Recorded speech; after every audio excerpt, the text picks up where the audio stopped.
नमस्कार मेरे प्यारे साथियों, कैसे हैं आप सब। आप सबका हार्दिक स्वागत करता हूं मैं पढ़ना पढ़ाना के इस यूट्यूब चैनल पर। आप सब हमारे साथ जुड़े, हमारी फैमिली का हिस्सा बने। हमारे चैनल को लाइक करें, सब्सक्राइब करें और बेल आइकन भी अवश्य दबाएं, ताकि जो भी वीडियो मैं यहाँ पर डालूं वो आप तक टाइमली पहुँच जाए। आप जिस भी वनडे एग्जाम की या यूपीएससी की या पीसीएस की तैयारी कर रहे हैं, उसमें आपका थोड़ा सा सहायता यहाँ से भी हो पाए। आज राज्य व्यवस्था के क्रम में मेरा ये दूसरा वीडियो है। पहला, राज्य व्यवस्था क्या है, कॉन्स्टिट्यूशन क्या है, हमारे सिस्टम के, हमारी व्यवस्था के पिलर्स कितने हैं, कौन कौन कार्यपालिका का हिस्सा है, कौन विधायिका का हिस्सा है और कौन न्यायपालिका का हिस्सा है। इस पर एक डिटेल डिस्कशन हम आपसे लास्ट वीडियो में कर चुके हैं। आज दूसरा वीडियो भारतीय राज्य व्यवस्था के संदर्भ में, जो कि मैं शुरू करूंगा ऐतिहासिक पृष्ठभूमि से।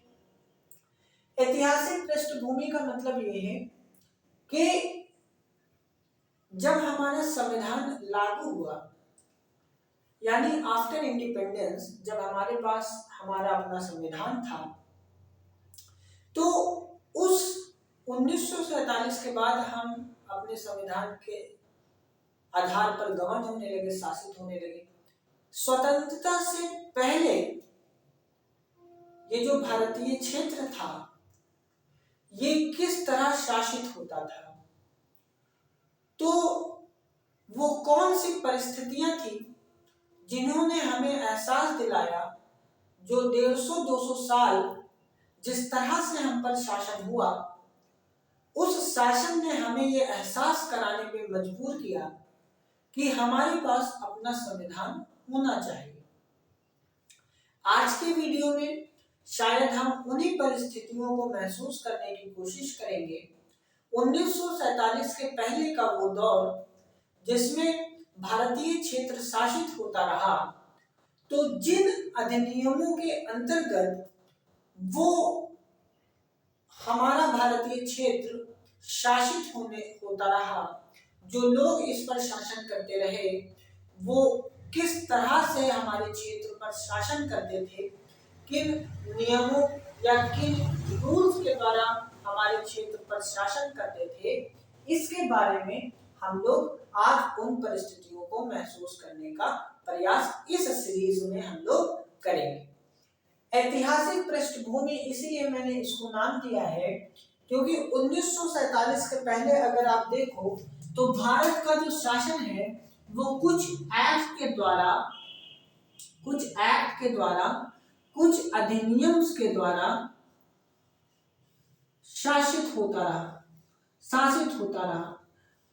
ये अधिनियम कौन से अधिनियम थे, जिन अधिनियम के माध्यम से भारतीय क्षेत्र पर शासन होता रहा, और चाहे वो कंपनी हो, चाहे वो ब्रिटेन की सरकार हो, किस तरह से वो हमारे यहाँ शासन करते थे, ये सारी जानकारी हम लोग यहाँ पर महसूस करने का प्रयास करेंगे। तो वो कौन कौन से एक्ट हैं, तो अगर आप देखो कि जो सबसे पहला एक्ट, जिस एक्ट के माध्यम से हमारे यहाँ शासन हुआ, वो आप देखो कि जो बक्सर का युद्ध था 1764, उसके बाद जब ब्रिटिश ईस्ट इंडिया कंपनी 1765 में लगभग बिहार, उड़ीसा और बंगाल की दीवानी अपने हाथ में ले चुकी थी, उसके बाद जो पहला अधिनियम, जो पहला एक्ट हमारे यहाँ आता है, जिस एक्ट के हिसाब से आधार पर हमारी टेरिटरी गवर्न होना शुरू होती है, वो पहला एक्ट कहलाता है रेगुलेटिंग एक्ट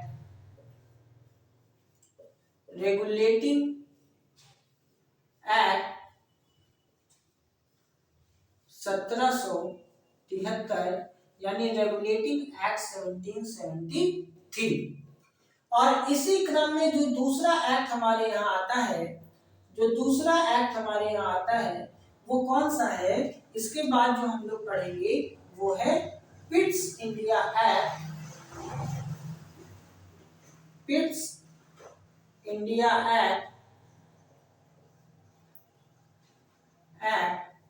कौन सा, 1784। 1784। और इसके बाद जो हमारे यहाँ एक्ट आता है जो हम लोग पढ़ेंगे, वो कौन सा एक्ट पढ़ेंगे? चार्टर अधिनियम, चार्टर अधिनियम 1833 यानी 1833। और इसके बाद जो हम लोग एक्ट पढ़ेंगे वो कौन सा पढ़ेंगे? वो हम लोग पढ़ेंगे चार्टर अधिनियम, चार्टर अधिनियम 1853 यानी 1853। आप देखो कि ये वो समय होगा लगभग 4 से 5 साल के बाद हमारे यहाँ 1857 में एक विद्रोह हो जाता है, जिसको हम लोग भारतीय स्वतंत्रता के लिए पहला विद्रोह है वो, जो हमारे लोगों द्वारा जो है ब्रिटिश कंपनी के अगेंस्ट जो गुस्सा था उसको हम लोगों ने दिखाया। उसको सैनिक विद्रोह के नाम से भी जानते हैं। और उस विद्रोह के बाद जो एक्ट हमारे यहाँ आने शुरू हुए वो एक्ट कौन से थे? तो वो एक्ट अगर आप देखोगे तो पहला एक्ट है भारत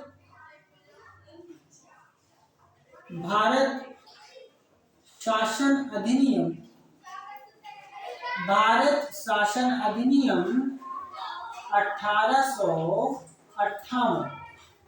और इस अधिनियम के बाद जो हमारे यहाँ कानून आए हैं उनको हम लोग भारतीय परिषद अधिनियम, भारतीय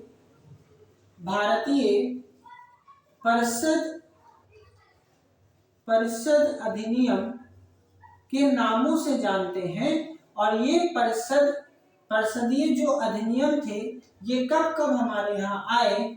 तो एक तो आया 1861 में, उसके बाद आता है 1892 में, और फिर आता है 1909 में। कब आता है? 1909 में। तो 3 अधिनियम हम लोग ये भी पढ़ेंगे। और इसके बाद जो अधिनियम हम लोग पढ़ेंगे वो कौन सा अधिनियम होगा? वो होगा भारत शासन अधिनियम, भारत शासन अधिनियम कौन सा? 1919। कौन सा? 1919। और इसके बाद हम लोग जो पढ़ेंगे वो कौन सा अधिनियम पढ़ेंगे? तो भारत शासन अधिनियम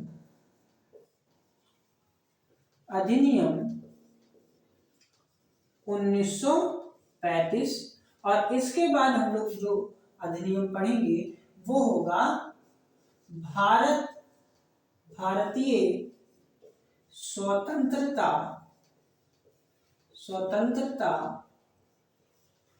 अधिनियम 1947।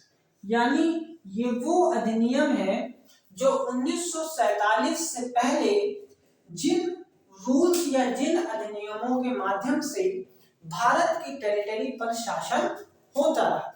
अगर आप देखो 1857 को अगर हम बेस मान ले, यानी 1858 के अधिनियम के पहले जो भी एक्ट हमारे यहाँ आए हैं, इन एक्ट के माध्यम से किसने हमारे यहाँ शासन किया है? इस काल में इस शासन को किसका शासन कहा जाता है? तो ये शासन आपका कहलाता है कंपनी का शासन। किसका शासन? कंपनी का शासन। यानी जो ईस्ट इंडिया कंपनी थी उसने हमारे यहाँ शासन किया। ध्यान दीजिएगा, ईस्ट इंडिया कंपनी हम क्यों कह रहे हैं?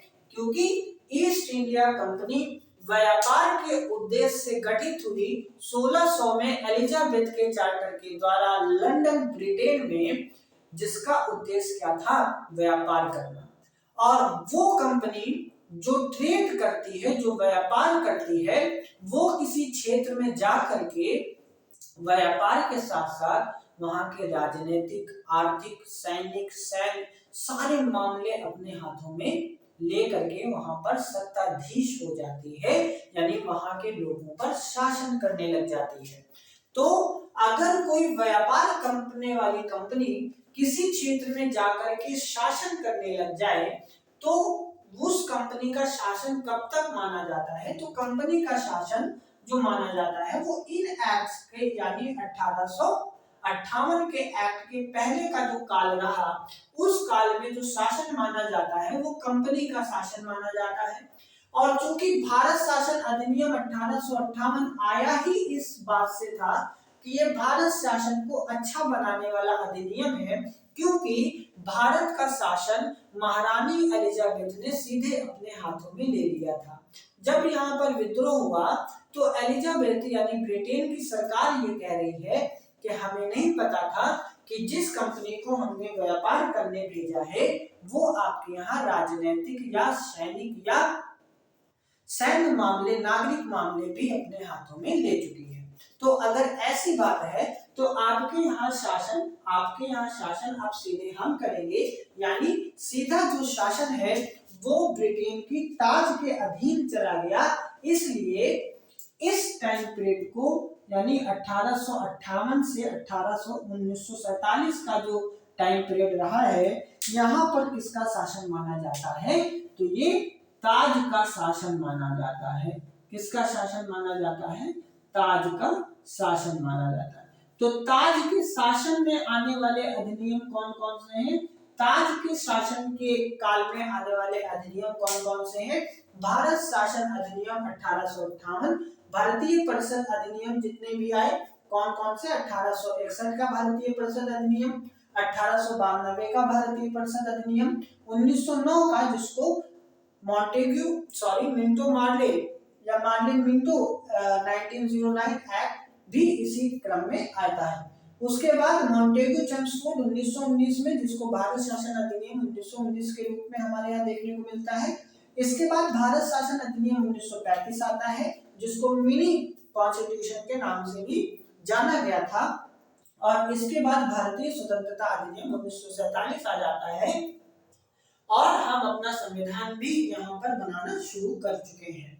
ठीक है, और इससे पहले यानी वो काल जहां पर कंपनी ने सीधा हमारे यहाँ शासन किया है, तो किन अधिनियमों के माध्यम से कंपनी ने हमारे यहाँ शासन किया है?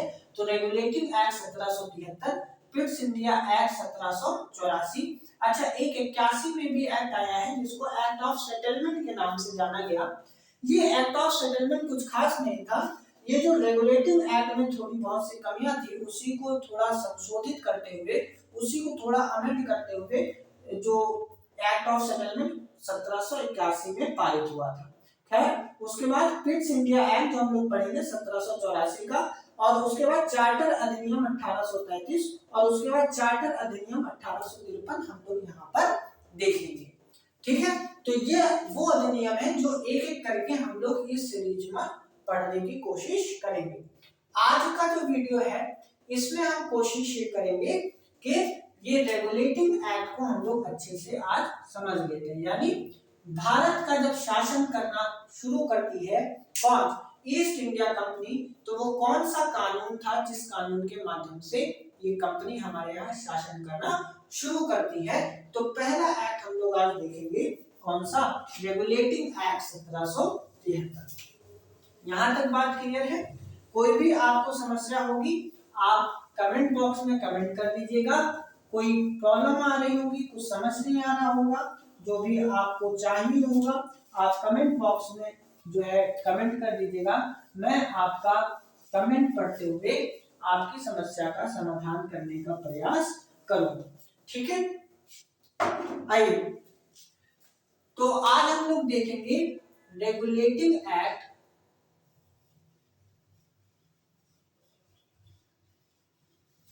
रेगुलेटिंग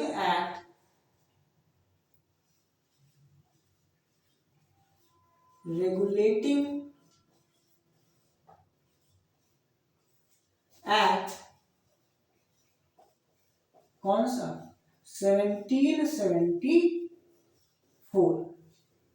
1773 का रेगुलेटिंग एक्ट। ठीक है। क्या खास बात है रेगुलेटिंग एक्ट की और क्यों हमें ये जानना चाहिए? अगर इस अधिनियम की बात करें तो रेगुलेटिंग का मतलब क्या होता है? रेगुलेट करना, है ना। तो जो पहला रेगुलेट करने के लिए एक्ट भारत में आया उसी को क्या नाम दिया गया? Regulating act 1773। अच्छा, ये एक्ट जो है वो हमारे यहाँ 3 कारणों से महत्वपूर्ण है। पहली चीज, क्यों हम इसको कह रहे हैं कि ये हमारे लिए महत्वपूर्ण है? तो ऐसे 3 कारण हैं और इन 3 कारणों की वजह से हम ये कह सकते हैं कि ये रेगुलेटिंग एक्ट हमारे लिए महत्वपूर्ण है। अच्छा, इसको पढ़ने के लिए आप ध्यान दीजिएगा।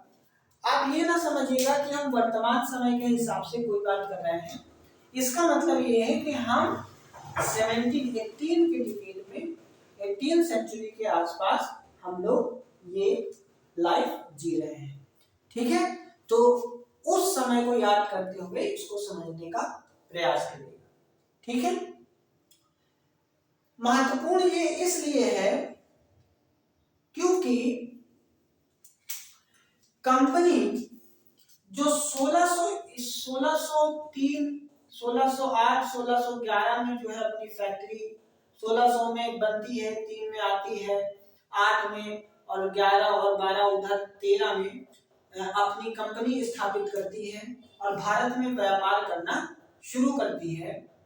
धीरे धीरे देखते देखते एक ऐसा टाइम पीरियड आता है कि हमें ये एहसास हो जाता है कि यही वो ईस्ट इंडिया कंपनी है जो भारत में अब सत्ताधीश होने वाली है, यानी भारतीय परिक्षेत्र में अब ये शासन करने वाली है। तो कंपनी का कार्य है व्यापार करना, पर कंपनी यहाँ क्या करने लग गई है? एक सरकार का जो काम होता है, यानी राजनीतिक मामले भी देखेगी, सैनिक मामले भी देखेगी, नागरिक मामले भी देखेगी। तो कंपनी का क्या काम है, कैसे काम करना चाहिए, कैसे नहीं करना चाहिए, कंपनी को कौन कंट्रोल करेगा, इससे पहले कंपनी जो मर्जी वो कर रही थी। लेकिन ये वो पहला ब्रिटिश सरकार का ये पहला वो कदम है, ब्रिटिश सरकार का ये पहला कदम माना जाता है जो ब्रिटिश सरकार ने उठाया है। और किस विषय में? तो कंपनी के कार्यों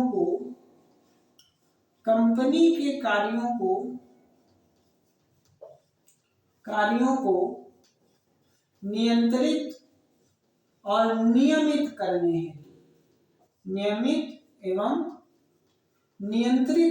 हेतु, नियंत्रित करने हेतु ये ब्रिटिश सरकार द्वारा उठाया गया पहला कदम है। यानी ये वो अधिनियम है जिसमें ब्रिटिश सरकार ने कंपनी को ये बताया कि आप किस तरह जो है रेगुलेट होंगे और आप पर जो है कैसे कंट्रोल किया जाएगा, आपका कितना काम है, कितना क्या क्या आप करेंगे, क्या नहीं करेंगे, कैसे होगा, ये सारी चीजें ब्रिटिश गवर्नमेंट ने इस एक्ट में लिख करके कंपनी को दे दिया। तो ब्रिटिश सरकार का ये पहला कदम माना जाता है जिस कदम के माध्यम से जो ब्रिटेन में बैठी सरकार है वो भारत में व्यापार करने आई कंपनी के कार्यों को नियमित और नियंत्रित करने का काम यहाँ से शुरू किया है। दूसरा, जिन कारणों से ये बिल हमारे लिए महत्वपूर्ण हो जाता है वो ये है कि इस अधिनियम ने भारत में केंद्रीय प्रशासन की नींव रखी है।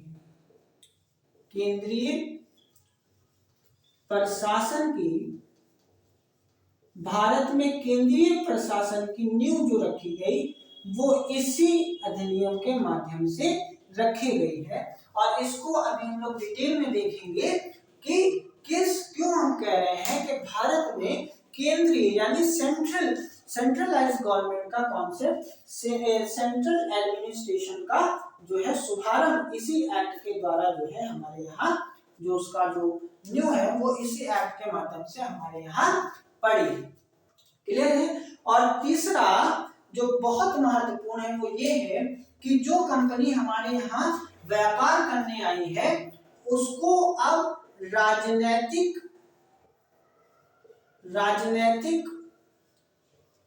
और प्रशासनिक कार्य करने के लिए मान्यता मिल गई। क्या मिल गई है? मान्यता मिल गई है। यानी ब्रिटिश सरकार ने कंपनी को ये कह दिया है कि ठीक है, अब आप भारत में राजनीतिक और प्रशासनिक कार्यों को भी देखिए। तो एक तरह से अब लीगल स्टाम्प लग गया है, कंपनी को ऑथोराइज्ड कर दिया गया है भारतीय क्षेत्र में राजनीतिक और प्रशासनिक मामलों को देखने के लिए। तो ये 3 कारणों के कारण ये रेगुलेटिंग एक्ट हमारे लिए महत्वपूर्ण हो जाता है। वो 3 कारण कौन से हैं? पहला कारण कि रेगुलेटिंग एक्ट 1773 को ब्रिटिश सरकार द्वारा उठाया गया पहला कदम माना जाता है। किस दिशा में? कि भारत में आई जो कंपनी है उनके कार्यों को नियमित और नियंत्रित किया जा सके। दूसरा, भारत में केंद्रीय प्रशासन की नींव इस एक्ट के माध्यम से रखी गई। और तीसरा, राजनीतिक और प्रशासनिक कार्य की जो मान्यता है वो कंपनी को मिल गई है। किसको मिल गई है? कंपनी को मिल गई है। ठीक है, कंपनी को मिल गई है। क्लियर है? तो जल्दी से देखते हैं कि इस अधिनियम की विशेषताएं क्या क्या हैं। क्यों हम कह रहे हैं कि भारत में केंद्रीय प्रशासन की नींव जो है पड़ गई है। ठीक है, ब्रिटिश सरकार का पहला कदम है, राजनीतिक और प्रशासनिक कार्यों को मान्यता मिल गई है। क्या खास बात है इस अधिनियम की, वो हम लोग देख लेते हैं। ठीक है, तो जल्दी से हेडिंग डालिए, अधिनियम की विशेषताएं। अधिनियम की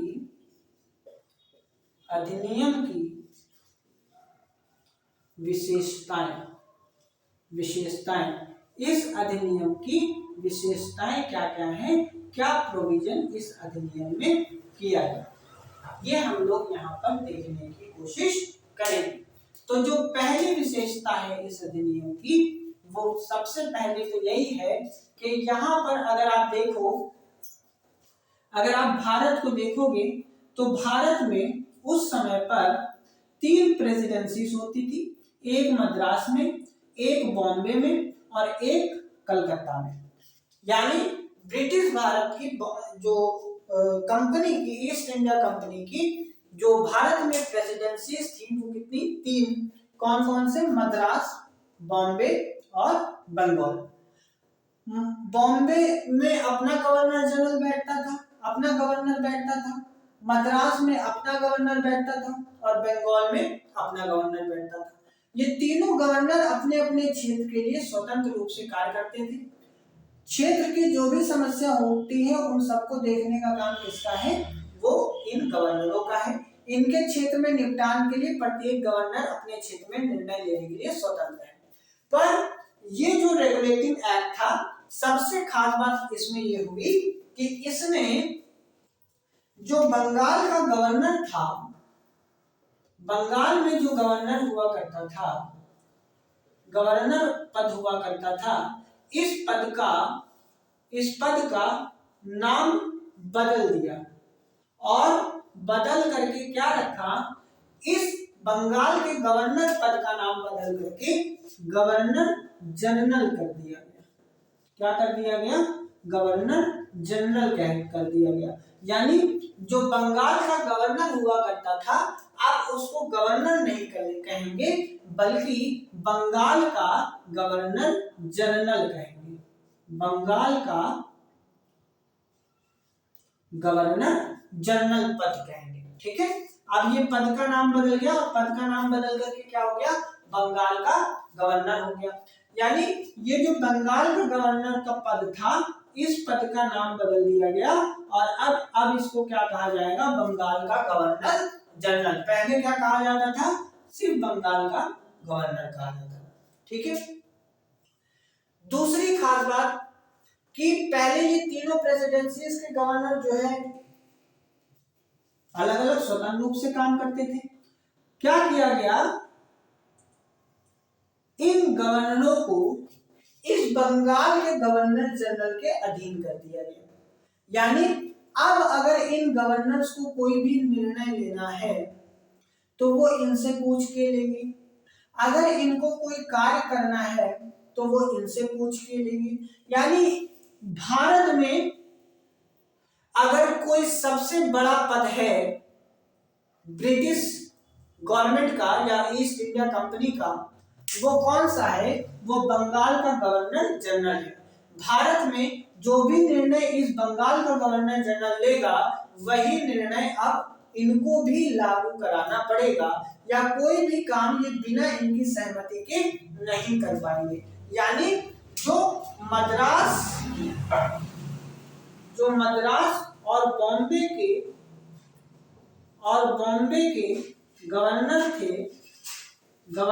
थे इनको अधीन कर दिया गया। और किसके अधीन कर दिया गया? तो बंगाल के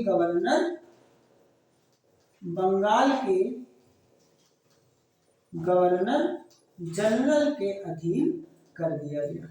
क्लियर? यहां तक कोई समस्या नहीं। अच्छा, जब इतना ज्यादा, इसीलिए हम कह रहे हैं कि भारत में केंद्रीय प्रशासन की नींव रखी गई। अब एक वो पॉइंट है जहां से डिसीजन पूरे ब्रिटिश भारत में चलेगा, है ना। पहले ऐसा नहीं था, पहले ये अपना ले सकते, ये अपना, यानी एक सेंटर पॉइंट नहीं था जहां से कोई डिसीजन पूरे भारत में, ब्रिटिश भारत में चले। अब ब्रिटिश भारत में वही कार्य चलेगा जो ये रहेगा, यानी ये दोनों गवर्नर इसके अधीन हो गए। इसका मतलब भारत में सेंट्रल गवर्नमेंट यानी सेंट्रल एडमिनिस्ट्रेशन का शुभारंभ हो चुका है। ठीक है। अब ये जो बंगाल का गवर्नर जनरल है, ये अकेले तो इतना ज्यादा कार्य कर नहीं पाएगा, तो इसकी सहायता के लिए बंगाल के गवर्नर जनरल की सहायता के लिए एक जो है कार्यकारी परिषद बना दी गई। ये कार्यकारी परिषद क्या करेगी? ये कार्यकारी परिषद जो बंगाल का गवर्नर जनरल है, गवर्नर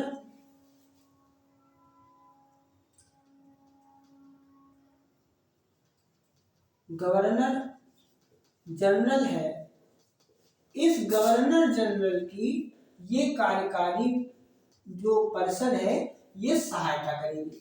इस बंगाल के गवर्नर जनरल की सहायता के लिए एक कार्यकारी परिषद का गठन कर दिया गया, यानी जो भी ये कहेगा उसको लागू कराने का काम किसका होगा? इस कार्यकारी परिषद का होगा। और ये कार्यकारी परिषद कितने सदस्यीय बॉडी है, यानी कितने लोगों से मिलकर के ये बनती है? तो ये कार्यकारी परिषद 4 सदस्यों से मिलकर के बनेगी, यानी इसमें 4 सदस्य होंगे और ये 4 सदस्य इस बंगाल के गवर्नर जनरल को भारत में शासन करने में सहायता प्रदान करेंगे। यानी इस बंगाल के गवर्नर जनरल की सहायता के लिए एक 4 सदस्यीय कार्यकारी परिषद का गठन भी इसी रेगुलेटिंग एक्ट में कर दिया गया है। यहां तक कोई समस्या नहीं होनी चाहिए। तीसरा और महत्वपूर्ण बात यह है कि एक कोर्ट ऑफ डायरेक्टर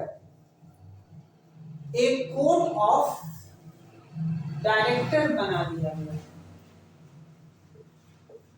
एक कोर्ट ऑफ डायरेक्टर्स बना दिया गया है। कोर्ट ऑफ डायरेक्टर क्या है? कोर्ट ऑफ डायरेक्टर एक्चुअली में जो बड़े बड़े उद्यमी थे लंदन में, ब्रिटेन में, उन बड़े बड़े उद्यमियों का एक ग्रुप है, लोगों का एक ग्रुप है। जैसे 10 बड़े एंटरप्रेन्योर लोग हैं, बड़े उद्यमी लोग हैं, उनको मिला करके एक जो है बॉडी बना दी गई। और ये बॉडी क्या करेगी? भारत में जो भी काम चल रहा है, यानी भारत में जो कंपनी काम करेगी, चाहे वो राजनीतिक मामला हो, चाहे वो नागरिक मामला हो, चाहे वो सैन्य मामला हो, ये इन सभी मामलों की जानकारी ब्रिटिश सरकार को देंगे। यानी कंपनी पर नजर रखने के लिए, कंपनी क्या कर रही है क्या नहीं कर रही है, इस पर नजर रखने के लिए एक कोर्ट ऑफ डायरेक्टर जो है बना दिया गया, जो कंपनी के कार्यों को नियमित और नियंत्रित करने का काम करेगा, और क्या कंपनी कर रही क्या नहीं कर रही है ये सारी जानकारी ब्रिटिश सरकार को देगा। ठीक है, मतलब कोर्ट ऑफ डायरेक्टर जो है वो एक तरह से गवर्निंग बॉडी की तरह, हमारे यहाँ गवर्निंग बॉडी की तरह कार्य करेगा। ठीक है, यहाँ तक कोई दिक्कत नहीं है। ये 3 पॉइंट क्लियर है कि बंगाल का गवर्नर का जो पद था ये बदल दिया गया, गवर्नर जनरल ऑफ बंगाल कर दिया गया है। मद्रास और बॉम्बे के गवर्नर जनरल को बंगाल के गवर्नर जनरल के अधीन कर दिया गया। इस तरह केंद्रीय प्रशासन की नींव हमारे यहाँ रखी गई। दूसरा, इसकी सहायता के लिए, इस बंगाल के गवर्नर जनरल की सहायता के लिए एक कार्यकारी परिषद का जो है गठन कर दिया गया है, और ये कार्यकारी परिषद में कितने सदस्य होंगे? 4 सदस्य होंगे। इस एग्जीक्यूटिव काउंसिल में कितने सदस्य होंगे? 4 मेंबर बॉडी है। एक कोर्ट ऑफ डायरेक्टर, एक गवर्निंग बॉडी जो ब्रिटिश सरकार को बताएगी कि कंपनी भारत में क्या कार्य कर रही है क्या नहीं, यानी कंपनी पर कंट्रोल और रेगुलेशन के लिए एक governing body court of director का भी निर्माण यहीं पर कर दिया गया है। ठीक है, एक चीज और जान लो, क्या एग्जाम में पूछा जाता है कि बंगाल का जो पहला गवर्नर जनरल था वो कौन था? तो बंगाल का जो पहला गवर्नर जनरल है वो इस समय यहाँ पर वॉरेन हेस्टिंग है। वॉरेन हेस्टिंग है, वॉरेन हेस्टिंग है। एक चीज ध्यान रखिएगा, एक लॉर्ड हेस्टिंग भी है जो 1813 में भारत में गवर्नर जनरल बन करके आते हैं। तो पहले बंगाल के जो गवर्नर जनरल है वो लॉर्ड हेस्टिंग नहीं है, वो कौन से हैं? वॉरेन हेस्टिंग है। यानी जब 1773 में रेगुलेटिंग एक्ट आया है तो बंगाल का जो पहला गवर्नर जनरल, इस तरह जो बंगाल का पहला गवर्नर जनरल बना उसका नाम क्या है? वॉरेन हेस्टिंग है। क्या है? वॉरेन हेस्टिंग है बंगाल के पहले गवर्नर जनरल। यहां तक बात क्लियर है। आगे देखिए इन्हीं विशेषताओं में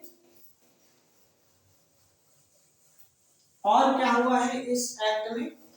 तो इस एक्ट में जो अगली खास बात है वो ये है कि 1774 में इसी एक्ट में प्रावधान हो गया, और 1774 में कलकत्ता में एक उच्चतम न्यायालय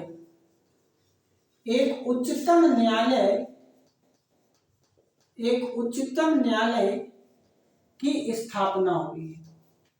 एक उच्चतम न्यायालय की स्थापना हुई है।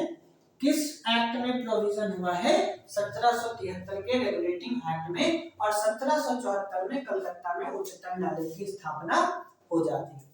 ठीक है, साथ ही साथ इसी एक्ट में ये भी प्रोविजन कर दिया गया, ये भी स्थान दे दिया गया, इस बात को भी स्थान दे दिया गया कि जो भी कंपनी के कर्मचारी हैं, जो भी लोग कंपनी के कर्मचारी हैं, ये भारत में ना तो कोई निजी व्यापार करेंगे, ना तो कोई अपना निजी व्यापार करेगा। अगर कंपनी के पद में आप हैं किसी भी पद पर, तो कंपनी का जो कार्य है वही करिए, आप निजी कार्य नहीं कर सकते।